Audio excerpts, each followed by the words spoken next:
inakuwa nyepesi sana kama tunafuatilia habari fulani na tunaweza kuipata katika taasisi za serikali. Asante sana. Wewe ni mwandishi wa habari ambaye umefanya kazi, tumeona umefanya kazi nje ya nchi na ndani ya nchi. Pengine kwa kuangalia tu utofauti wa uandishi wa habari kutoka sehemu zingine na ndani hapa nchini ukoje? Ukitizama kubwa ambalo nilikuwa nikizungumzia sana ni maslahi. Vyombo vyetu vya habari havilipi vizuri, wakati mwingine havilipi kabisa kwa muda mrefu. Shirika ambalo mimi nimefanyia kazi la kimataifa, ulikuwa na uhakika kabisa wa mshahara wako na uhakika wa maslahi yako, na huna wasiwasi hata ukienda kufanya kazi kwamba baada ya shughuli usubiri kupewa bahasha. Lakini kwa utamaduni wetu hapa, wanaotoa habari wanajua kabisa wakiita waandishi wa habari lazima bahasha zitoke, na zaidi zinatoka kwa sababu wamiliki wa vyombo vya habari hawalipi vizuri, na hilo linatia doa sana waandishi wa habari, kwa sababu ile taarifa ambayo umekwenda kuiandika baada ya kupewa bahasha haitakuwa na usahihi ambao unatakiwa, kwa sababu unajua kabisa umeifanya kwa maslahi ya bahasha ambayo umepewa. Kwa hiyo rai yangu mimi kwa wamiliki wa vyombo vya habari, wajaribu kutafuta fedha za kuwahakikishia waandishi wa habari malipo yao ya kila mwezi, ili tuweze kupata habari zenye ubora. Sasa ukitizama katika tuzo hizi, kazi nyingi ambazo zimeingia zimewekewa vigezo. Zile kazi za zimamoto za haraka haziwezi kuingia huko. Kwa hiyo nadhani waandishi wa habari pia wengine watakapotizama na kutizama ubora wa zile kazi, maana yake mtu akienda kufanya kazi aifanye kwa ubora wake, akiwa anajua kabisa kwamba moja, watu wajifunza zaidi kwamba habari zinazopaswa zifanywe vipi kwa weledi, lakini pili, utajua kabisa kazi ukifanya vizuri, kuna siku mtu ataona kazi yako na kukupa tuzo. Wewe ni mwandishi wa habari wa muda mrefu na umeinspire watu wengi sana kuingia kwenye tasnia.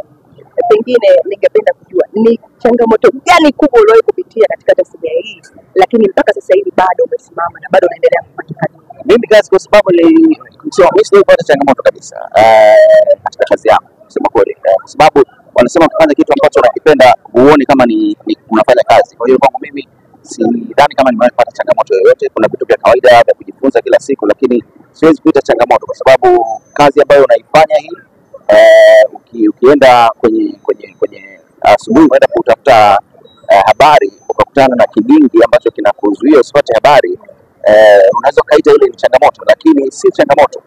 Ile ni chachu ya kufanya wewe utafute njia nyingine nzuri zaidi ya kuweza kupata ile taarifa. Kwa hiyo ukitizama kwa jicho jepesi unaweza kusema hii ni changamoto, lakini kwangu mimi kusema kweli, katika miaka yangu yote ambayo nimefanya kazi ya uandishi wa habari, sijawahi kukutana na kitu ambacho nikakiita ni changamoto.